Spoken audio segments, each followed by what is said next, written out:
malam, Bu Fatma. Apa kabar Pak? Alhamdulillah sehat. Bapak sehat? Alhamdulillah. Saya Pak, jadi minta waktunya sebentar berkaitan tugas pengambilan keputusan berbasis nilai-nilai kelanjutan kajian.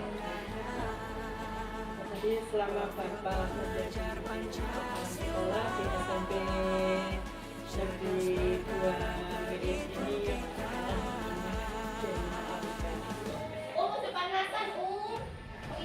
sorry Pak ya.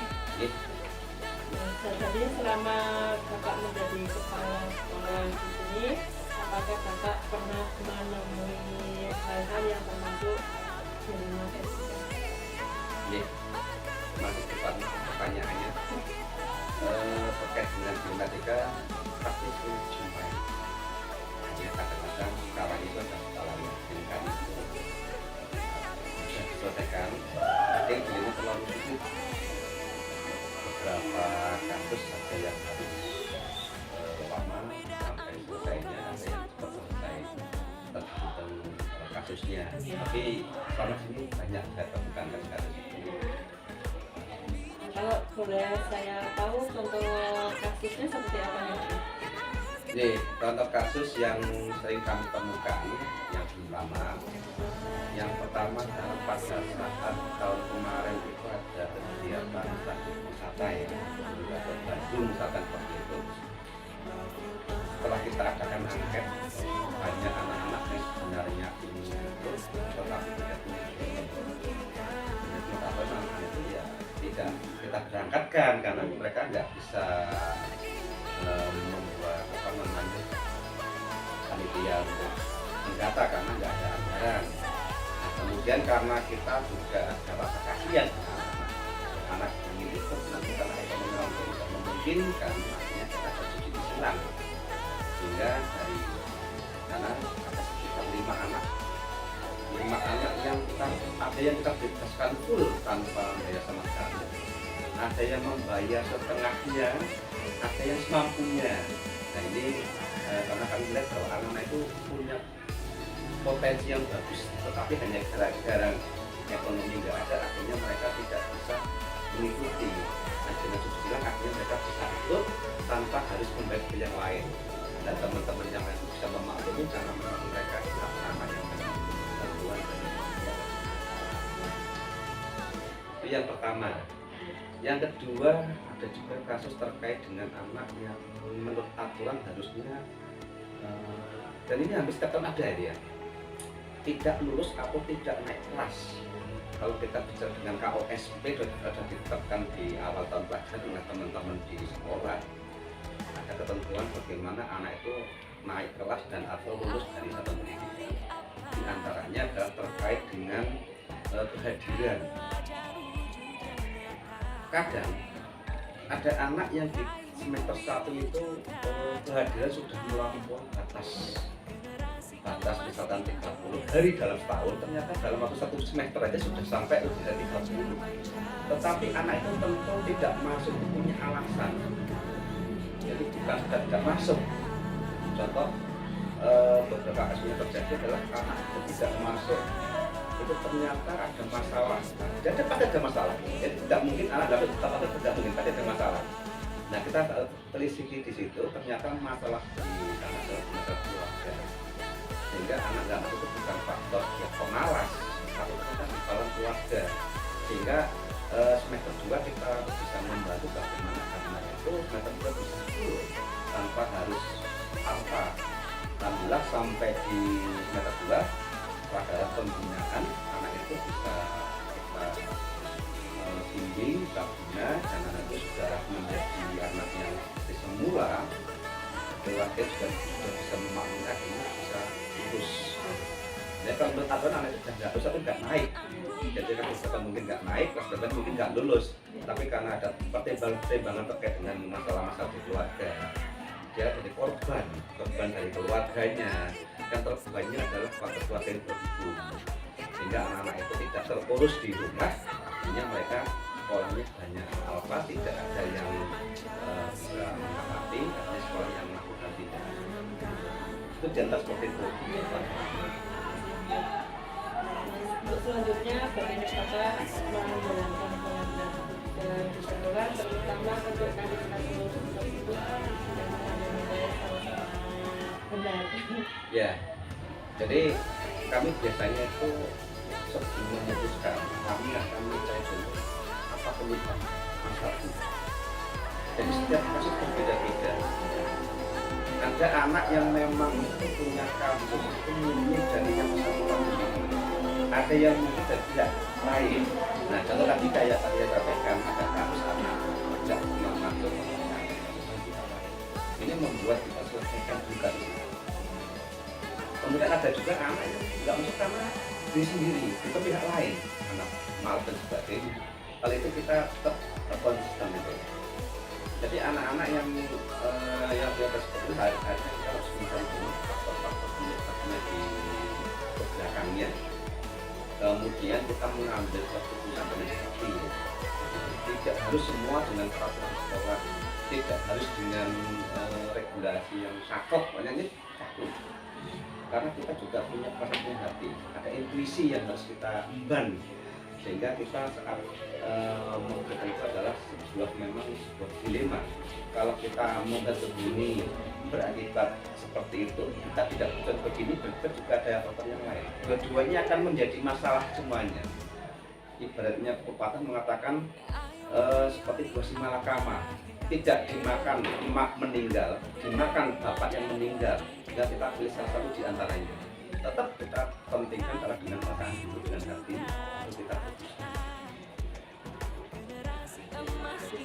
Jadi tadi dalam mengambil keputusan pertama itu Iya, betul. Iya. Nah, kemudian langkah-langkah atau prosedur seperti apa yang bisa kita lakukan untuk kasus-kasus tersebut? Oke, jadi untuk kasus yang di anak-anak kita punya beberapa prosedur. Kasus pertama adalah jika kasus itu terkait dengan kegiatan anak di kelas misalnya, dengan bapak ibu di kelas. Sepanjang bapak ibu itu dapat menyelesaikan sendiri, maka serahkan kepada mereka. Tapi jika bapak ibu juga bisa menyelesaikan, maka akan masuk ke guru BK atau wali kelas.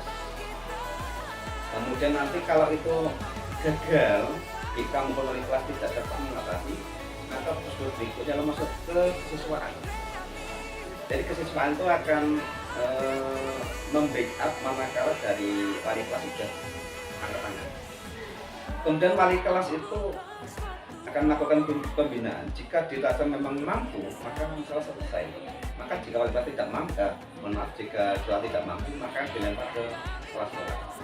Nah, kelas sekolah tentu akan mendengarkan dari pihak-pihak terkait, baik dari pakar, dari siswaan, wali kelas, guru BK dan sebagainya. Bahkan kita juga akan memanggil orang tua untuk punya keterangan, dan menyusuri apa yang terjadi.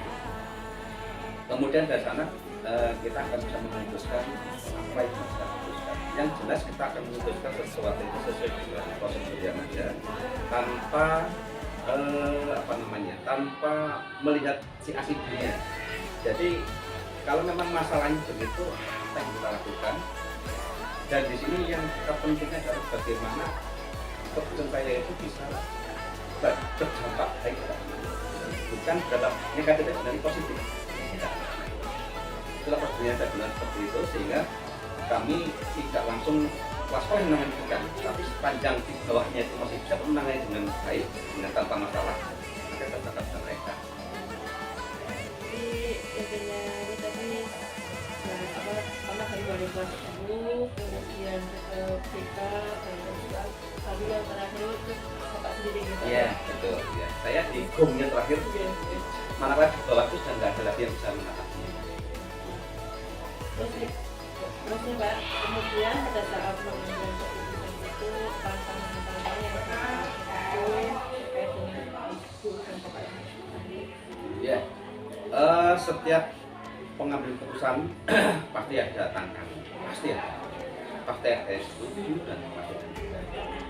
Kita hanya butuh penjelasan dan prinsip dari mereka. Contoh saat kita memutuskan antara naik dan tidak naik, harus ada terus. Ada guru yang cenderung sakit dengan peraturan, ada guru yang pakai hati, ada guru yang pakai perasaan dan lain sebagainya, macam-macam di situ. Nah, kita sebagai pimpinan tentu akan mengakomodir semuanya, tetapi yang kita ambil dari yang bukan terbanyak suara, bukan, tapi terbaik. Terbanyak suara belum tentu terbaik, kita juga akan mengambil. Jadi kita akan mengadakan pendekatan, kita sampaikan bahwa jika kita ambil menggunakan model A dan A, maka kita seperti ini. Kalau kita pakai plan B, akibat seperti ini. Kalau C seperti ini. Jadi kita pertimbangkan hasil akhirnya, mana yang paling kecil resikonya. Itulah nanti kita sampaikan mereka, sehingga nanti mereka bisa, teman-teman bisa legowo, bisa mengerti bahwa yang kita ambil itu bukan demi kelas sekolah, tapi demi anak dan sekolah. Itu bagaimana anak ini tidak dirugikan, tetapi juga tidak dengan adil gitu ya. Ya bahwa itu juga harus sama itu ya, tetapi sesuai dengan kebutuhan. Dan masalah-masalah yang sering muncul itu adalah biasanya adalah terkait dengan yang paling penting adalah terkait dengan kehadiran, kemudian masalah kenakalan. Biasanya seperti itu. Kalau masalah ini sedang, tapi kalau masalah kehadiran dan masalah kenakalan atau tingkah laku, biasanya paling banyak menimbulkan dilematika saat menentukan. Jadi ketika tadi akan menaikkan kelas atau menurunkan itu mungkin ada dari kuliahnya mempertimbangkan peraturan-peraturan, tapi dari cepat sendiri yang berhasil untuk berhasil tidak merugikan.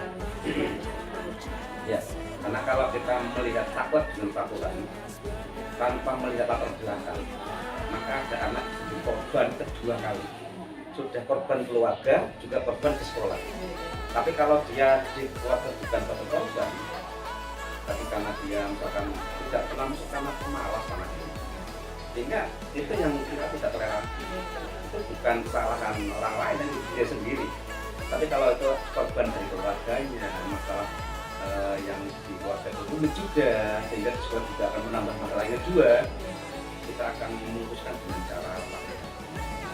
Walaupun faktornya mungkin seharusnya nggak naik ini nggak naik ini, tapi udah latar belakangnya kasihan itu nggak naik ini, dia di keluarga jadi korban ini, orang tua sudah beruntung di rumah nggak ada yang ngurus, seperti tidak terus nggak dinaikkan lagi, maka akan menjadi masalah kedua dan anak akan menjadi patah semangat dan nanti endingnya mereka akhirnya keluar nggak sekolah menjadi mata di masyarakat kita.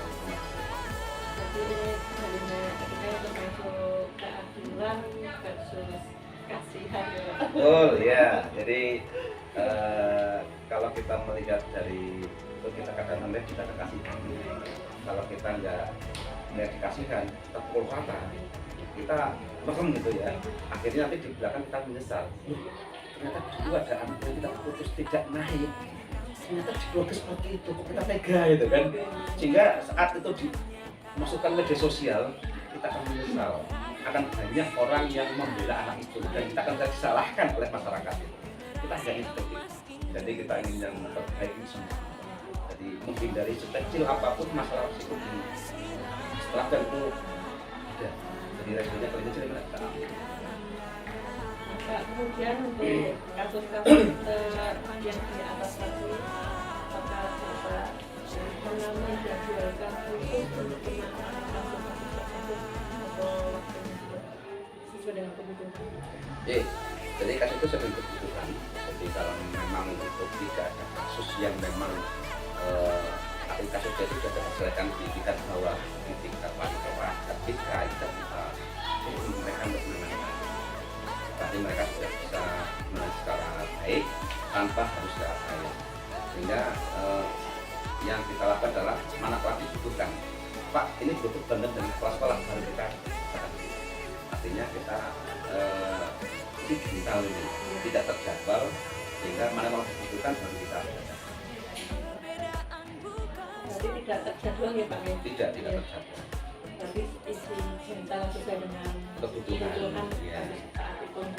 Dan kemudian tadi kan yang tantangannya itu kan ada yang dari tempat itu yang terkait dengan peraturan harusnya tidak naik. Ya. Kemudian faktor yang membuat bapak itu lebih mudah dalam mengambil keputusan yang seperti itu. Ya, jadi faktor yang paling mudah saya lakukan adalah faktor itu. Saya pakai pasangan, pakai intuisi. Jadi setelah melihat latar belakangnya kok seperti ini, kita tega nggak terkesan naik? Tidak naik. Kalau kita memang menjadi orang yang apa namanya ini, orang yang mengerti situasi, itu akan menggunakan itu. Karena tidak harus semua menggunakan regulasi yang saat itu digunakan.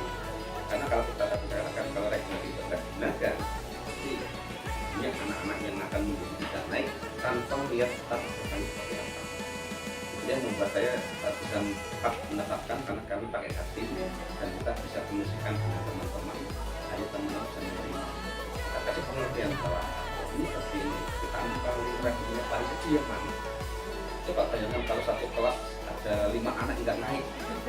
Sekarang dihubungkan ke sekolah itu kan ya. Tanpa kita resikonya apa terbelakangnya ternyata di rumah pada berantakan anak-anak itu nggak ada yang ngopeni. Mereka di rumah hanya masing mbahnya di tua renta, di rumah sendirian dan sebagainya. Kok kita tega ya membuat anak seperti itu tanpa melihat terbelakangnya, maka kita akan menyesal di kemudian hari. Itulah mengapa saya kadang-kadang dalam urusan itu kadang-kadang agak berbeda dengan teman-teman, karena saya prakteknya dalam pakai hati dulu. Baru kalian itu. Dari percakapan kita tadi dari awal sampai barusan tadi, pembelajaran yang Bapak peroleh dari menemukan hal-hal yang berkaitan dengan matematika itu. Ya, pembelajaran yang kita dapatkan adalah bahwa untuk mengambil sebuah keputusan, jadi keputusan yang berasal dari kebijakan sekolah itu haruslah yang berdampak positif secara positif. Jangan sampai pendidikan anak-anak secara umum dan akan secara terlalu itu nanti akan menjadi malapetaka buat sekolah.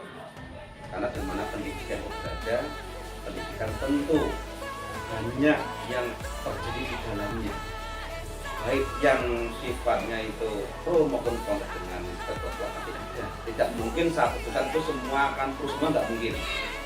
Kita semua juga nggak mungkin tapi saya percaya kita menggunakan yang terbaik untuk semuanya, terbaik untuk anak, terbaik untuk sekolah dan untuk terbaik untuk masyarakat, sehingga anak-anak tetap bisa berjalan sekolah dengan enjoy tanpa harus ketakutan. Inilah yang saya namakan sebagai keputusan yang berdampak pada, sehingga mereka merasa nyaman sekolah di tempat kita, tetapi kita tidak abai terhadap apa yang mereka lakukan. Tetap kita pantau, tetap ada hal-hal yang harus diluruskan.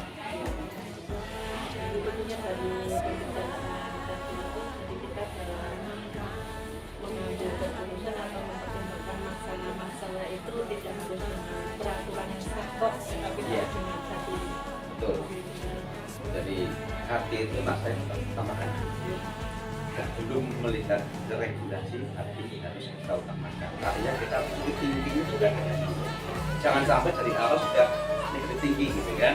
Baru kita lihat belakang, belakang itu seperti kalau belakang itu memang tidak ada masalah, ya kita katakan. Jadi ada yang harus pakai regulasi, tapi harus ada yang tidak. Latar belakang harus pakai hati teruskan. Walaupun itu akan menimbulkan persoalan, ya akhirnya bisa lalui. Kita menjadi pemimpin yang bijaksana sehingga anak-anak merasa terayomi dengan baik.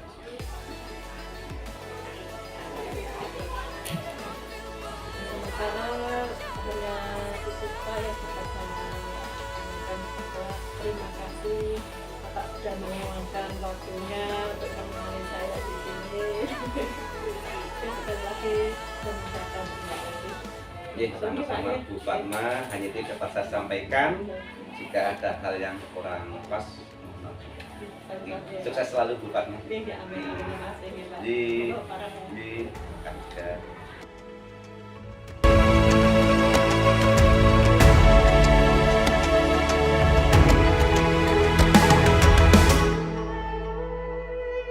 Ayo memilih apa yang kau suka.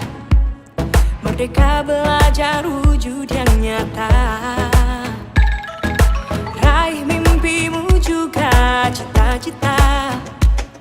Generasi emas Indonesia. Profil belajar Pancasila tanamkan di dalam dada. Selamat siang semuanya. Siang Ibu. Maaf mengganggu waktunya sebentar ini. Bagaimana kabarnya Bu Monik? Alhamdulillah baik-baik. Ya di sini saya hanya sekedar sharing-sharing aja sedikit ya Bu. Ya, monggo Bu.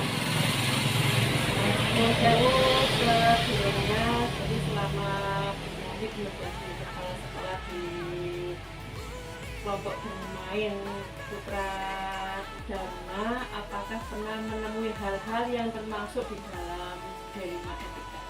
Delima etika. Oke, Delima etika itu berarti kayak ini ya Bu ya, kayak ada sesuatu yang harus kita pikirkan gitu ya. Kalau seperti itu ya mungkin ada Bu, dan mungkin hampir setiap tahun itu pasti terjadi gitu. Kalau boleh tahu contoh kasus yang termasuk Delima Etika di sekolah Bu Monik, apa mau Bu? Kalau Delima etika di sini itu paling terkait itu terkait dengan pembayaran itu ya, administrasi gitulah ya, administrasi, entah itu dalam administrasi kayak seragam atau administrasi bulanan gitulah ya gitu. Harus ada tadi seragam, terus kemudian ada bulanan ya. Oke, kegiatan gitu. Oke. Karena kan sekolah ini ya alhamdulillah ini terkenalnya dengan sekolah yang banyak kegiatan. Perlu didukung dengan administrasi. Selanjutnya bagaimana Bu Monik menjalankan penanggulangan sekolah, terutama untuk kasus-kasus di mana dua kepentingan sama-sama benarnya. Sama-sama benar itu maksudnya sekolah itu juga penting, Oke. dari pihak yang satunya juga penting juga ya. Oh ya, kalau itu yang pertama saya lakukan mungkin kita akan melihat dulu ya, menyelidiki gitu apa sih kenapa terjadi kayak gitu. Misalkan nih ya, misalkan tadi tentang administrasi gitu kan, administrasi itu kok ternyata ada mungkin kelalaian ya. Kalau saya membahasakan kelalaian yang karena kan sesuai perencanaan di awal, sesuai rapat awal tahun ajaran baru itu kita sepakati untuk administrasi itu dilakukan setiap bulan. Nah setelah per 3 bulan itu kami lakukan pengecekan, ternyata ada mungkin saya bahasakan tadi kelalaian gitu ya. Kelalaian kenapa itu terjadi begitu? Itu biasanya saya meminta guru, kita meminta guru yang menjadi bendahara sekolah itu untuk melakukan SMS, WA, memberikan WA ke orang tua yang ini yang apa lalai gitu ya, itu untuk memberikan WA-nya untuk sekedar mengingatkan. Mungkin karena lalai itu kan perlu dikutik ingatkan gitu ya. Begitu. Kemudian dari tadi yang sudah dibicarakan, Bu Monik, langkah-langkah prosedur seperti apa yang biasanya Bu Monik lakukan? Prosedurnya langkah-langkahnya itu tadi ya, yang pertama itu saya akan meminta bendahara sekolah untuk mengkritik gitu ya, untuk WA yang bersangkutan seperti itu. Selanjutnya ketika sudah di WA tidak ada respon yang positif mungkin seperti itu, biasanya saya langsung akan meminta, saya yang WA kayak gitu. Selanjutnya saya yang WA, saya minta dari beliaunya itu untuk hadir ke sekolah, saya akan tanya dulu gitu. Tapi kadang ada yang mengindahkan, ada yang tidak mengindahkan gitu ya. Untuk dipanggil itu kadang-kadang banyak sibuk dan sebagainya gitu. Nah, sambil jeda waktu, saya biasanya memanggil itu di jeda waktu seminggu dari saya WA kayak gitu ya, saya WA orangnya. Nah, jeda waktu seminggu itu saya biasanya sudah berkoordinasi dengan untuk melihat perekonomian itu ya, perekonomian masyarakat desa kan kadangkala ya pasang surut. iya begitulah ya, pasang surut begitu. Nah, itu selama 1 minggu itu sebelum beliau yang saya panggil itu hadir di sekolah, saya akan mulai menelusuri kayak gitu. Nah, sehingga ketika beliau ada di sekolahan itu kita akan bincang-bincang buat kayak gitu, bincang-bincang kenapa gitu, karena apakah sudah mendapatkan WA dari dari Ibu Siti selaku bendaharanya begitu kan. Terus kalau sudah bagaimana kemauan ibu kayak gitu, ada kendala apa begitu, saya tanyakan begitu gitu. Nah, nanti kalau sudah cerita ibu ada kendalanya dan sebagainya begitu, itu saya akan menanyakan lagi ke beliaunya. Jadi langkah-langkah tersebutnya yang pertama tadi murid menjadwal sekolah dulu, kemudian penjenengan sendiri, kemudian sebelum memanggil wali murid tersebut, jenengan sudah koordinasi dengan yayasan atau pihak desa nggih. Iya. Nah, ketika menghadapi masalah tersebut atau mengambil keputusan tersebut, anda betulnya tantangan yang sama ini dihadapi atau misalkan orang tua tersebut menolak atau gimana? Oh iya, tantangannya itu sebenarnya juga ada dari intern dan eksternnya gitu ya Bun ya. Kalau tantangan internnya itu bergelut di kami nih bergelut di kami, saya dan guru-guru itu kadang tarik-tarikan dulu, tarik-tarik ulur ya. Kadang kan memikirkan ini terus kalau ini nggak selesai kita ngambilnya gimana kayak gitu. Karena nyuwun sewu Bun, karena kita selalu desa gitu ya, kalau desa otomatis yang akan dikorbankan adalah gurunya kayak gitu. Jadi kalau tidak ada ya mohon maaf, gurunya akan dikorbankan kayak gitu kan. Haknya yang gurunya akan harusnya menerima. Akan di off kan gitu dulu kan untuk sementara gitu. Jadi kan kata-kata ya guru, namanya guru juga mempertahankan hak yang tidak seberapa itu gitu kan. Nah, itu juga itu kami harus mencapai kesepakatan dulu gitu kan. Nah, itu yang dari internnya. Yang dari eksternnya itu tadi yang sudah katakan, biasanya wali muridnya itu kadang-kala itu sudah diberi pelonggaran gitu kan, sudah diberi ini, tapi waktunya itu tidak tepat gitu. Bahkan ada yang cuek bebek, etikanya tidak mengindahkan lah. kayak gitu. Tapi ya 1-2 lah kayak gitu. Tapi yang lainnya biasanya kalau dikasih pelonggaran ya alhamdulillah, walaupun tersendat-sendat dilakukan. Tadi itu tantangannya juga dari intern dan juga dari ekstern, terutama wali murid itu sendiri.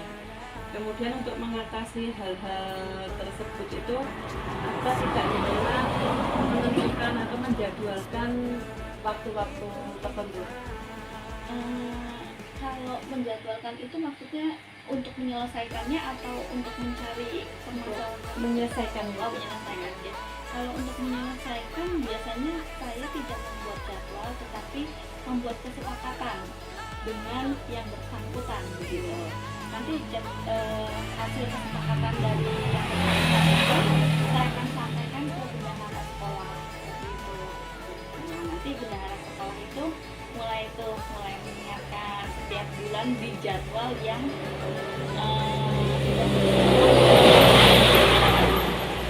maksudnya apa, di jadwal itu nanti hari apa si wali murid si A dipanggil kan?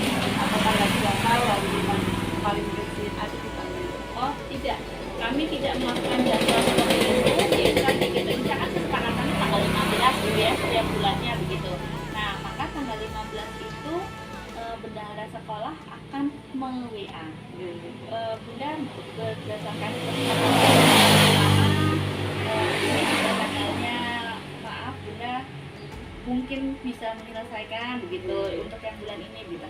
Ketika itu sudah dilakukan 3 hari tidak ada respon positif kembali, biasanya langsung saya yang WA. Jadi saya itu akan mau WA ketika nanti gitu. Karena kalau takutnya nanti kalau kok saya langsung gitu kan, maksudnya biasanya namanya di desa gitu Bu, kan masih ada yang ada rasa riku-rikunya. Kayak gitu. Nggak enaknya begitu.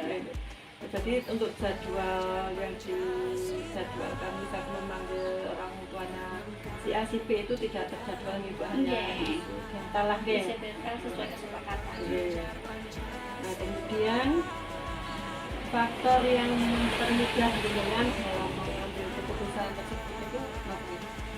Saya mengambil keputusan merasa mudah karena saya mengambil keputusan tidak karena ya jadi kesepakatan, walaupun tadinya contoh-contohan gitu dengan gurunya gitu kan dan sebagainya gitu, itu akhirnya mereka bisa terbawa untuk menerima kita buat keputusan seperti apa nih yang terbaik buat sekolah kita gitu kan. Nah dari sekolah sudah, dari lembaga gurunya sudah oke gitu kan, terus yayasan sudah mengizinkan, desa juga sudah ya udah nggak apa-apa gitu kan.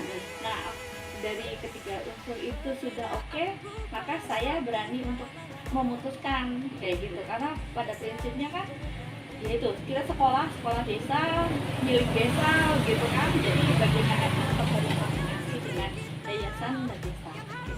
Karena yayasan kita kan yayasan desa gitu. Jadi yang membuat panjenengan lebih mudah dalam mengambil keputusan tersebut tadi karena kesepakatan dengan yang lain, dan juga semua pihak bisa gitu. Iya betul, karena kalau udah bersama tuh lebih enak. Iya benar itu. Nah selanjutnya yang pertanyaan saya yang terakhir ya Bu Monik, pembelajaran yang dapat Bu Monik peroleh dalam memutuskan hal-hal yang berkaitan dengan dilema etika seperti ini apa? Pelajaran yang bisa saya peroleh ya Bu ya, kita tuh jadi lebih mengenal karakter dari masing-masing ya, dari masing-masing yang setiap tahunnya berbeda ya gitu kan, setiap tahunnya berbeda. Terus kita juga bisa mempelajari gitu ya Bu, kalau karena ada terjadi masalah gitu kan ya pun ada terjadi suatu permasalahan, jadi kita coba mencari solusinya. Nah itu kan salah satu mendapatkan pemecahan masalah, solusi itu kan salah satu pelajaran berharga ya Bu ya, karena setiap tahunnya itu pasti berbeda gitu. Bahkan saya juga merasakan bahwa gini, ketika akhirnya sekolahan itu benar-benar ada dalam keadaan minim yang notabene saya itu mengajak masyarakat sekitar. Terus kita kan di Sinurejo itu punya paguyuban apa itu yang ini rantau. Nah itu kebetulan saya ada dekat dengan itu yang pada di paguyuban rantau gitu. Ternyata itu juga bisa meningkatkan rasa solidaritas ya gitu. Jadi sehingga kami misalkan kayak gini, ini pautnya Sinurejo nih kurang nih, anggarannya tidak ini, karena kami cerita ada kendala dari pembayaran dan sebagainya, ini masa ada yang kurang nih, harus diselesaikan dan sebagainya. Ya walaupun nggak banyak, tapi ya alhamdulillah bisa meningkatkan solidaritas. Nah di situ saya mengambil kesimpulan bahwa masalah itu kalau kita mau berusaha cerita ya cerita gitu kan, yang penting ada komunikasi yang jelas, komunikasi yang transparan dan terbuka, insya Allah solusi itu pasti bisa kita selesaikan bersama gitu. Itu sih kalau saya sih mendapat pelajarannya begitu. Jadi lebih mengenal karakter dari masing-masing orang ya, kemudian bisa mencari solusi dengan bareng-bareng, kemudian bisa menggerakkan dari paguyuban perantau tersebut Iya, untuk menggalang dana. Jadi kayak mengetuk rasa solidaritas lah ya, kayak gitu. Ibu Moni, terima kasih. Kiranya itu yang dapat saya ini. Sekali lagi terima kasih sudah memberikan waktunya apabila saya suatu dengan salahnya Ya, terima kasih Bunda. Ini terima kasih juga sudah diberikan kesempatan sama Bunda nih, tiba-tiba untuk sharing-sharing kayak gitu kan. Saya jadi tahu nih ya apa gitu. Dan terima kasih kepercayaan Bunda untuk menanyakannya di lembaga kami gitu. Maaf kalau selama ini dari tadi sampai sekarang mungkin tidak sesuai jawabannya karena mungkin berbeda ya Bun antara PAUD dan enggak kayak gitu. SD. Karena kendalanya memang kalau di PAUD itu lebih kompleksnya, lebih pakai rasa ya Bun ya. Sekali lagi terima kasih kemudian. Ya. Oke, Assalamualaikum warahmatullahi wabarakatuh. Profil pelajar Pancasila.